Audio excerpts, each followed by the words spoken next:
Assalamualaikum warahmatullahi wabarakatuh. Perkenalkan nama saya Arif Sidik dengan NPM 2435106008. Pada video kali ini saya akan melanjutkan untuk membaca buku pemrograman web chapter ke-9 dengan judul Server-Side Fundamentals dan Runtime. Nah, pada capaian pembelajaran saya kali ini saya eh, diharapkan untuk dapat menganalisis evolusi JavaScript runtime dan Node.js hingga Deno dan Bone, serta memilih runtime yang tepat untuk kebutuhan project. Yang kedua, dapat menjelaskan mekanisme non-blocking, eh, input-output, dan peran pustaka libov dalam memberikan ribuan koneksi konkuren dengan satu utas single thread. Yang ketiga, dapat membedakan sistem modul CommonJS dan S-modul ISM serta implikasi terhadap interoperabilitas kode dan performa. Yang keempat, dapat membangun server HTTP mentah untuk memahami anatomi object request dan response tanpa bantuan framework. Yang kelima, dapat menerapkan pola desain middleware atau chain of responsibility untuk mengelola alur pemrosesan permintaan secara modular dan terstruktur. Masuk pada subbab pertama, yaitu JavaScript Runtimes. Selama bertahun-tahun, JavaScript hidup terkekang di dalam kandang browser, hanya berfungsi untuk membuat animasi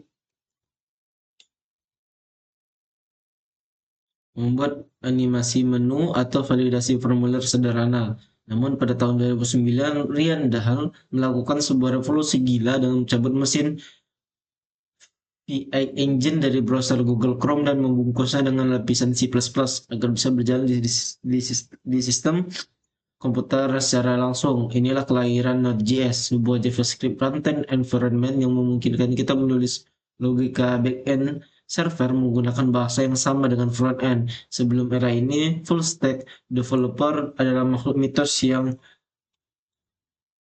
harus menguasai dua bahasa berbeda, misalnya PHP untuk server dan JS untuk browser. Dan JS menghapus batasan tersebut, memungkinkan pengembang menggunakan satu bahasa tunggal di seluruh tumpukan teknologi, yang secara drastis meningkatkan produktivitas dan penggunaan ulang kode. Namun Node.js bukanlah satu-satunya pemain di kota ini lagi. Meskipun ia adalah yang paling tua dan matang, sang pencipta Node.js sendiri, Ryan Dahl, menyadari ada beberapa cacat desain fundamental pada ciptaan pertamanya, terutama terkait keamanan dan manajemen paket. Sebagai penembusan dosa, ia menciptakan Deno, sebuah runtime modern yang dibangun dengan bahasa Rust.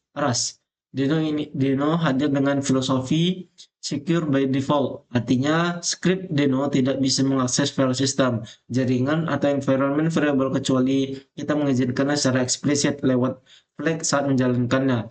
Selain itu, Deno mendukung TypeScript secara native tanpa perlu konfigurasi compiler yang rumit, menjadikannya pilihan menarik bagi pengembang yang mengutamakan keamanan dan modernitas sejak hari pertama. Belum puas dengan persaingan dua raksasa, muncul lagi pendatang baru bernama Boon yang mengklaim dirinya sebagai runtime tercepat di dunia, dibangun menggunakan bahasa pemrograman Zig yang berorientasi performa tingkat rendah. Boon dirancang sebagai drop-in replacement untuk Node.js, tetapi dengan kecepatan eksekusi yang berkali-kali lipat lebih kencang. Boon bukan sekedar runtime, ia adalah all-in-one toolkit yang sudah menyertakan package manager atau pengganti npm, bundler, pengganti webpack, dan task runner di dalam satu binar tunggal. Kehadiran Boon mengguncang ekosistem karena membuktikan bahwa JavaScript di server masih memiliki ruang optimal yang sangat besar jika infrastruktur pendukungnya ditulis dengan efisien. Penting untuk dipahami bahwa runtime bukanlah bahasa pemrograman itu sendiri. Ia adalah rumah atau lingkungan tempat kode JavaScript dieksekusi. VX Engine bertugas menerjemahkan kode JS menjadi mesin code yang dimengerti prosesor, sementara runtime menyediakan API tambahan yang tidak ada di standar bahasa JS, seperti akses ke file system, atau akses jaringan, atau timer. Perbedaan utama antara runtime browser dan runtime server terletak pada API yang tersedia. Di browser kita punya window dan dokumen untuk memanipulasi tampilan, sedangkan di server kita punya proses dan buffer untuk memanipulasi sistem operasi. Memahami batasan dan kemampuan lingkungan eksekusi ini adalah langkah pertama menjadi back-end engineer yang kompeten. Meskipun Deno dan Boot menawarkan fitur-fitur menggiurkan, Node.js tetap menjadi raja tak terbantahkan di industri enterprise karena ekosistemnya yang masif. Jutaan pustaka di NPM atau Node Package Manager telah diuji dan dijalankan di Node.js selama lebih dari 1 dekade, memberikan stabilitas yang belum bisa ditandingi oleh pendatang baru. Namun kompetisi ini sehat karena memaksa Node.js untuk terus berinovasi, seperti menambahkan dukungan native untuk Fetch API dan tes runner bawaan di versi terbarunya.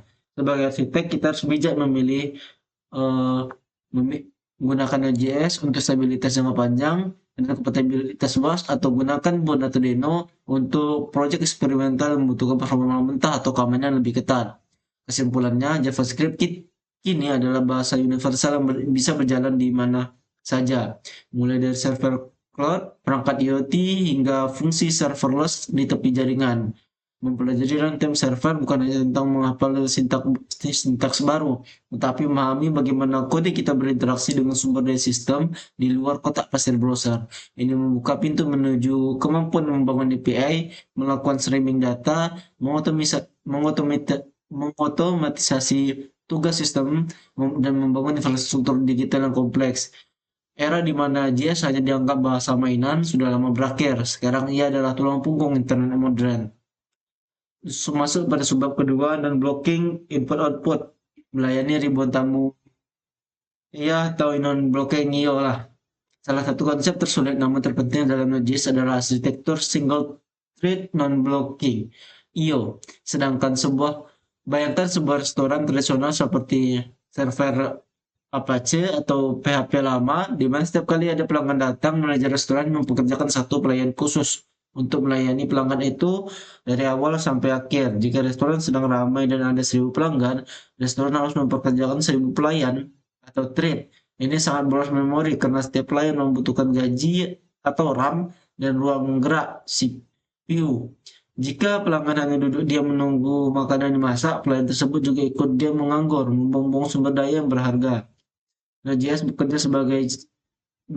bekerja dengan cara yang sangat berbeda, mirip dengan restoran super efisien yang hanya memiliki satu pelayan super, single thread, yang sangat cepat. Pelayan ini bertugas mengambil pesanan dari semua meja. Ketika meja satu memesan makanan, pelayan mencatat pesanan, menyerahkannya ke dapur, dan langsung lari ke meja 2 untuk mengambil pesanan lain, tanpa menunggu masakan meja satu matang. Ketika masakan meja satu siap, koki membunyikan lonceng atau event, dan pelayan akan mengantarkan makanan tersebut saat dia memiliki celah waktu. Dengan model ini, satu pelayan bisa menangani ribuan pelanggan secara bersamaan, asalkan tugasnya hanya mencatat dan mengantar, dan bukan memasak.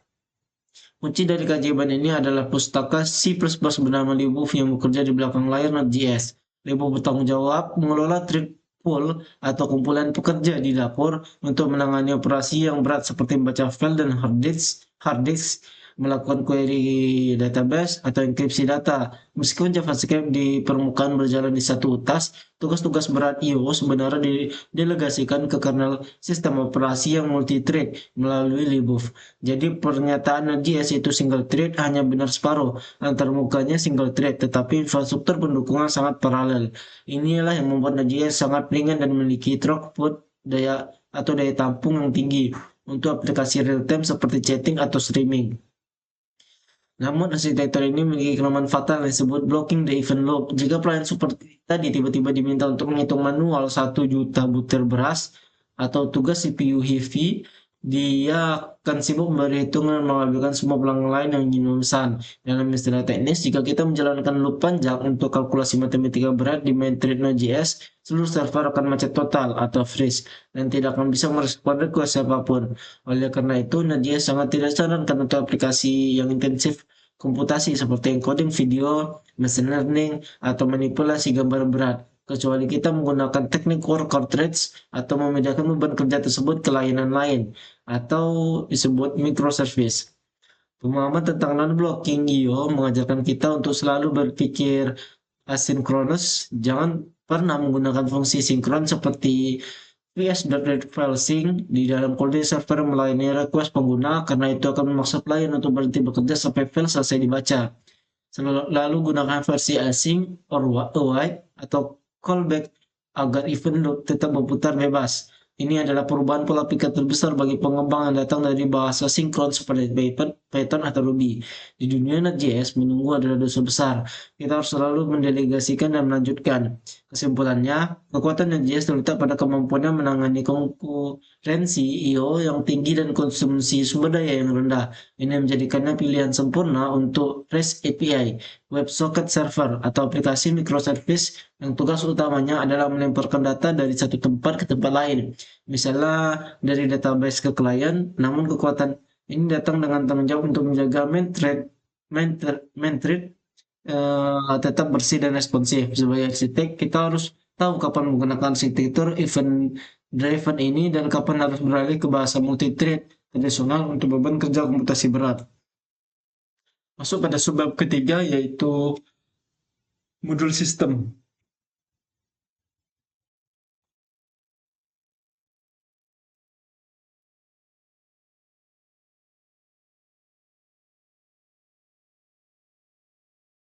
Dalam pengembangan perangkat lunak memecah kode menjadi file-file kecil yang terpisah atau modul adalah praktik wajib untuk menjaga kerapian dan kemudahan perawatan. Di masa awal Node.js, JavaScript belum memiliki sistem modul standar resmi untuk mengisi kekosongan ini. Node.js mengadopsi sistem Common JS atau CJS. CJS ini menggunakan sintaks require untuk mengimpor modul dan modul.export untuk mengekspor. CJS menggunakan sintaks require untuk mengimpor modul dan modul.export untuk mengekspor fungsi atau variabel. CJS dirancang khusus untuk server. Ia membuat modul secara sinkron satu persatu yang cocok untuk server yang baca file dari hard disk lokal saat startup.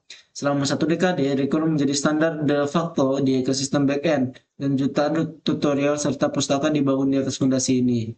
Namun di sisi browser, memuat modul secara sinkron adalah bencana performa karena akan membukukan tampilan saat mengunduh file dari internet. Oleh karena itu, standar JavaScript atau ECMAScript akhirnya memperkenalkan sistem modul resmi yang disebut S-Modules atau ISM pada tahun 2015. ISM menggunakan sintaks import dan export yang lebih modern, statis, dan mendukung pemuatan secara asinkron. ICM memungkinkan fitur canggih seperti tree shaking, di mana alat bundler bisa membuang kode yang tidak terpakai dari file akhir karena struktur import sudah diketahui sebelum kode dijalankan. Dunia front-end segera mengadopsi ISM dengan antusias, menciptakan jurang pemisah antara kode front-end, ISM, dan back-end, CJS. Node.js akhirnya menambahkan dukungan untuk ISM, tapi transisi ini menciptakan periode kebingungan yang dikenal sebagai dual package hazard. Pengembang seringkali bingung kapan harus menggunakan require dan kapan harus menggunakan import. Secara default, Node.js menganggap file .js sebagai common.js. Untuk menggunakan ISM, kita harus mengubah ekstensi file menjadi .njs untuk menambahkan type modul di file package.json. Mencampur kedua sistem ini dalam satu project seringkali menimbulkan error memusingkan, seperti reference error, require is not defined di file ISM, atau cannot use import statement outside the module di file CJS. Ini adalah masa transisi yang menyakitkan namun perlu demi penyatuan standar ekosistem JS.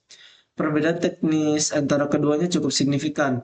Require bersifat dinamis, artinya kita bisa memanggilnya di dalam blok if atau loop. Require modul E yang memberikan fleksibilitas tinggi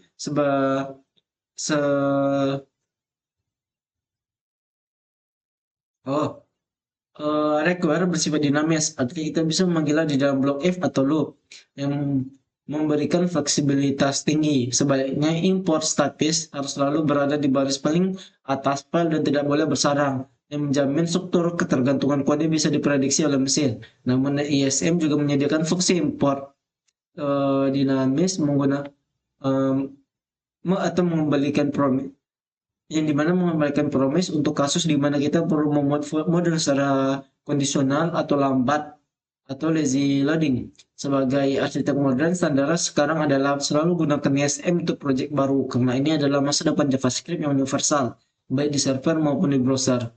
Masalah interoperabilitas Masalah interoperabilitas masih sering terjadi ketika kita menggunakan pustaka lama dari NPM yang hanya menyediakan versi CGS. Untungnya Node.js menyediakan mekanisme kompatibilitas di mana kita bisa mengimpor modul CGS ke dalam file ISM, biasanya sebagai default import. Namun sebaliknya, mengimpor ISM ke dalam CGS jauh lebih sulit dan biasanya membutuhkan penggunaan import dinamis. Memahami nuansa ini sangat penting untuk saat melakukan debugging atau migrasi project warisan. Jangan sampai proyek kita macet hanya karena salah memilih format modul atau salah konfigurasi bundle. Kedepannya, Common.js perlahan akan ditinggalkan dan menjadi artefak sejarah. Sama seperti var digantikan oleh let atau cons. Deno dan Bones sejak awal sudah didesain untuk mendukung ISM secara first class citizen. Menguasai ISM berarti kita menulis kode yang feature proof, mudah dioptimasi oleh compiler dan bisa dibagikan dengan mudah antara klien dan server. Konsep isomorphic atau universal JavaScript. Jadi mulailah membiasakan diri menulis import server from server.js dan tinggalkan kebiasaan code server sama dengan require.server. Masuk pada sebab keempat, HTTP Server Construction. Sebelum kita dimanjakan oleh kemudahan framework seperti Express, Fastify, atau Hono, penting bagi seorang engineer untuk memahami cara kerja server HTTP pada level terendah menggunakan modul bawaan Node.js yaitu modul HTTP. Membuat server mentah atau raw server memberikan wawasan mendalam tentang bagaimana data sebenarnya mengalir melalui kabel. Server HTTP pada dasarnya adalah sebuah program yang membuka telinga atau soket di port tertentu, misalnya 3000, dan menunggu paket data masuk. Ketika paket datang, Node.js mengumpulnya menjadi objek incoming message atau request dan menyediakan objek server response untuk kita membalasnya. Ini adalah bentuk komunikasi paling purba di web. Anatomi objek request sangatlah kaya. Ia berisi informasi vital seperti URL yang diminta, metode HTTP, dan headers. Namun ada satu hal yang sering mengejutkan pemula. Body dari request atau data formulir atau JSON yang dikirim pengguna tidak datang sekaligus dalam satu paket utuh. Karena sifat jaringan yang berpotensi lambat atau terputus, data body dikirim dalam bentuk potongan-potongan kecil yang disebut chunks atau streams. Di server mentah, kita harus mendengarkan event data untuk mengumpulkan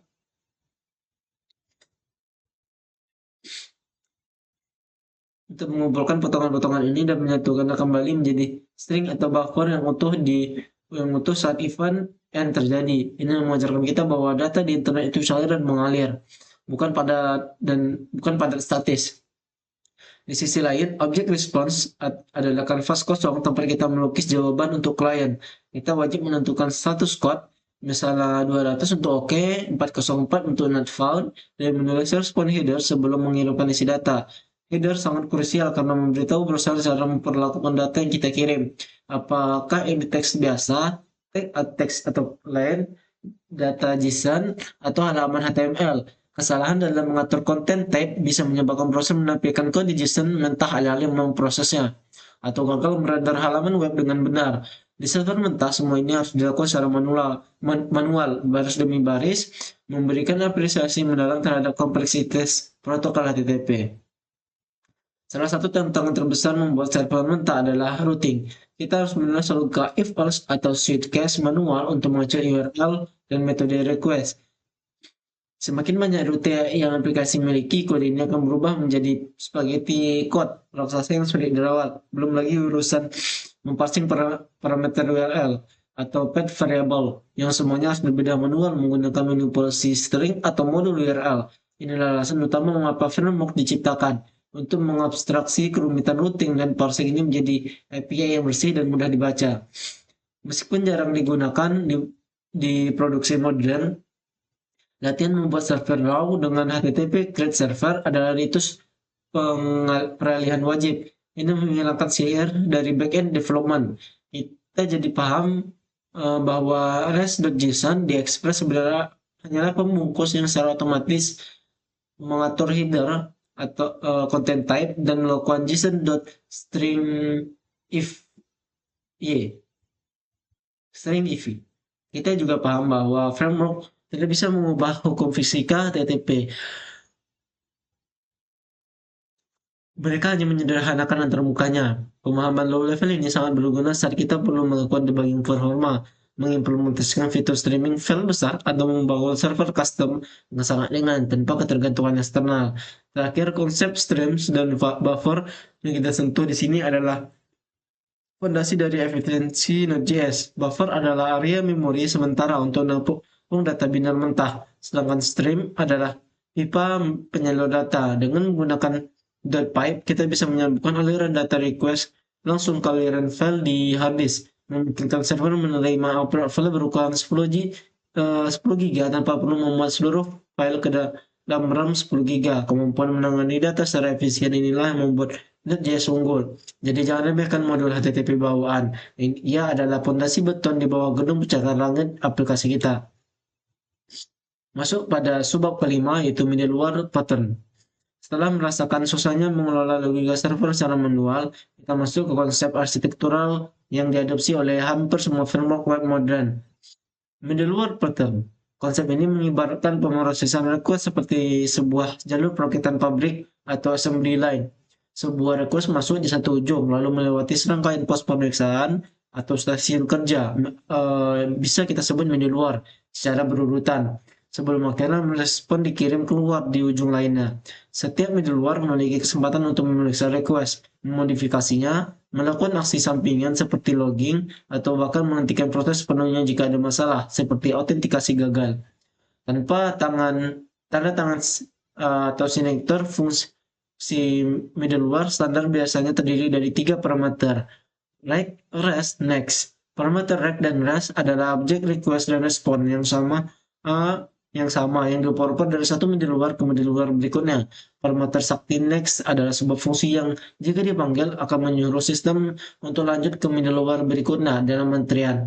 Jika sebuah middleware lupa memanggil next dan juga tidak mengirim respon balik ke klien, maka request tersebut akan menggantung hanging selamanya, menyebabkan proses pengguna loading tanpa henti sampai timeout. Ini adalah bug paling umum yang dilakukan pemula dalam arsitektur middleware.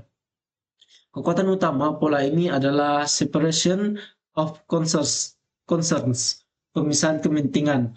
Kita bisa menulis middleware kecil yang spesifik untuk satu tugas, misalnya logger middleware untuk mencatat jam akses, course middleware untuk mengatur izin akses lintas domain, out middleware untuk mengecek token login, dan body parser middleware untuk memparsing JSON. Middleware ini kemudian bisa dipasang secara global, berlaku untuk semua rute atau spesifik untuk rute tertentu. Dengan cara ini, kode controller utama kita tetap bersih dan fokus hanya pada mengolah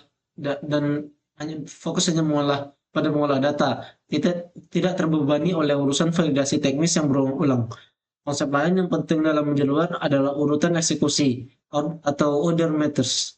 Middleware dijalankan persis sesuai urutan pendaftaran di kode. Jika kita memasang out middleware sebelum body parser, maka out middleware tidak akan bisa membaca body request karena belum diparsing. Atau jika kita menaruh middleware penanganan error di paling atas, ia tidak akan bisa menangkap error yang terjadi di bawahnya.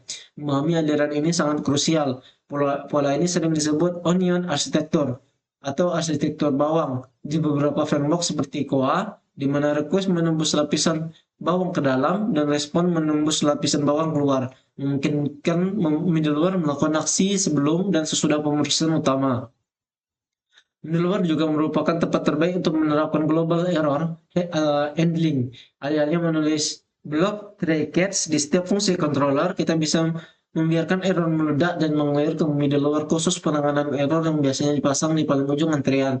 Middleware ini yang biasanya punya 4 parameter req, rest, next, bertugas menangkap semua kecelakaan yang terjadi di hulu, memformat pesan error yang rapi untuk klien, dan mencatat log error teknis untuk developer. Ini menjamin bahwa tidak peduli seberapa parah error di kode kita, server tidak akan crash dan klien selalu menerima respon JS yang valid.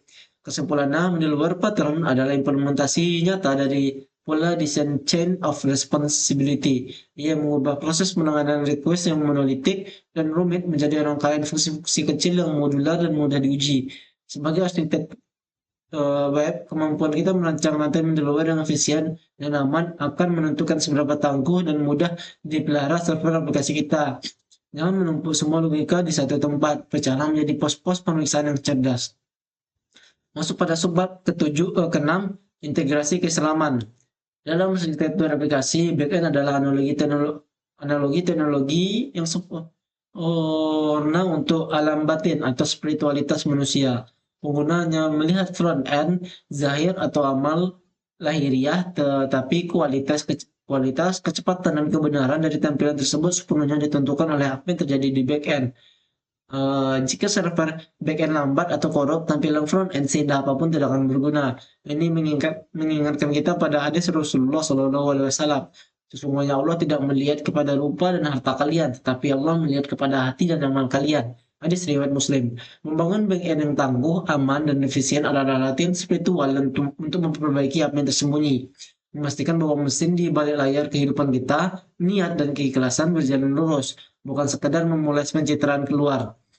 Konsep non-blocking I/O dan kemampuan Node.js melayani ribuan request secara konkuren mengajarkan kita tentang etos kerja, khidmah, atau pelayanan, dan keberkahan waktu. Server yang blocking atau macet saat menangani satu tugas adalah server yang egois. Sebaliknya, server non-blocking adalah pelayanan yang sigap. Ia tidak membiarkan satu urusan menghalangi urusan lain, mampu merespon banyak kebutuhan umat secara simultan dan dengan manajemen waktu yang efisien. Ini mencerminkan karakter seorang mukmin yang produktif, yang mampu menyeimbangkan hablum minallah dan hablum minannas tanpa saling meniadakan. Sebagaimana firman Allah, apabila kita telah selesai dari satu urusan, maka kerjakanlah dengan sungguh-sungguh urusan yang lain. Quran Surah Al-Insyirah ayat 7. Pola desain middleware adalah manifestasi teknis dari konsep tazkiyatun nafs atau penyucian jiwa dan muraqabah atau merasa diawasi. Sebelum sebuah request diizinkan masuk ke logika bisnis utama, ia harus melewati serangkaian lapisan filter, logger, out, dan validator. Middleware bertugas menolak sampah atau input berbahaya di pintu gerbang agar tidak meracuni sistem inti. Demikian pula manusia harus memiliki middleware berupa takwa dan wara yang memfilter setiap makanan, informasi, dan hawa nafsu sebelum masuk ke dalam hati dan menjadi darah daging atau tindakan. Sistem modul Common.js atau YSM mengajarkan kita tentang amal jema'i, kerja kolektif, dan pentingnya sanad atau rangkaian ilmu. Dalam backend tidak ada satu file pun yang bisa bekerja sendirian. Kita mengimpor modul FS, HTTP, atau library pihak ketiga. Ini mengajarkan kerendahan hati bahwa kita tidak bisa hidup sendiri atau individualis. Kita membutuhkan orang lain, modul lain untuk melengkapi kekurangan kita. Selain itu, menggunakan package yang terpercaya mirip dengan menjaga sanad keilmuan. Kita harus memastikan bahwa sumber ilmu atau kode yang kita import ke dalam hidup kita berasal dari sumber yang valid, aman, dan tidak menyusupkan keburukan atau malware atau syubhat. Terakhir, peran utama HTTP server adalah untuk mendengar dan merespons. Dalam Islam, pemimpin sebuah kaum adalah pelayan mereka. Sayyidul qaumi khadimuhum. Server yang baik adalah server yang selalu listening atau siap sedia mendengarkan doa atau permintaan pada port yang ditentukan dan memberikan respon yang tepat tanpa error. Membangun server mengajarkan kita mentalitas melayani, bagaimana memberikan respon tercepat dan terbaik kepada siapapun yang mengetuk pintu atau mengirim request tanpa membeda-bedakan, kecuali otorisasi yang hak sebagai bentuk pengabdian sosial yang bernilai ibadah. Masuk pada kesimpulan, bab ini telah membuka mesin dari teknologi backend, mengubah pemahaman kita dari sekedar pengguna verbal menjadi insinyur sistem. Berikut adalah pilar-pilar struktural yang harus kita kuasai. Yang pertama, JavaScript kini universal. Kita menyaksikan bahwa Node.js, Deno, dan Boon meruntuhkan tembok pembatas. JavaScript tidak lagi sekedar bahasa UI, melainkan runtime sistem yang mampu mengakses file jaringan dan memori OS. Pemilihan runtime kini menjadi keputusan yang strategis antara stabilitas Node.js atau performa atau keamanan modern. Yang kedua, seni menunggu. Non-blocking IO, kita membatalkan mitos bahwa single thread berarti lambat dengan mendelegasikan tugas berat ke libuf dan kernel OS. Node.js mampu menangani ribuan koneksi konkuren jauh lebih efisien daripada mode multithread yang tradisional. Asalkan kita disiplin menghindari pemblokiran event loop dengan tugas CPU berat. Yang ketiga, standarisasi modul. Perang saudara antara CommonJS, Require, dan ES Modules mengajarkan kita pentingnya interoperabilitas. Masa depan adalah ISR. Mengadopsi hari ini berarti menulis kode yang future proof, mudah dioptimasi, dan selaras dengan standar browser. Yang keempat, data adalah aliran. Dengan membongkar server HTTP mentah, kita menyadari bahwa data internet tidak datang sebagai bongkahan padat, melainkan aliran air dan wadah sementara. Pemahaman ini krusial untuk membangun aplikasi yang efisien, memori RAM, file besar, atau komunikasi real time. Yang kelima, middleware sebagai jalur perakitan. Kita mengadopsi pola chain of responsibility melalui middleware. Ini mengajarkan kita untuk tidak menumpuk logika dalam satu fungsi raksasa, melainkan memecahnya menjadi pos-pos pemeriksaan modular, menciptakan arsitektur bawang yang rapi dan aman. Dengan pemahaman tentang bagaimana server bekerja dan pemeriksaan permintaan, kita siap untuk membuka gerbang komunikasi ke dunia luar. Di bab 10, kita akan membahas protokol dan strategi komunikasi data melalui API, REST, and GraphQL. Baiklah, cukup kali ini saja untuk video kali ini. Saya Res Sidik, pamit undur diri. Wassalamualaikum warahmatullahi wabarakatuh.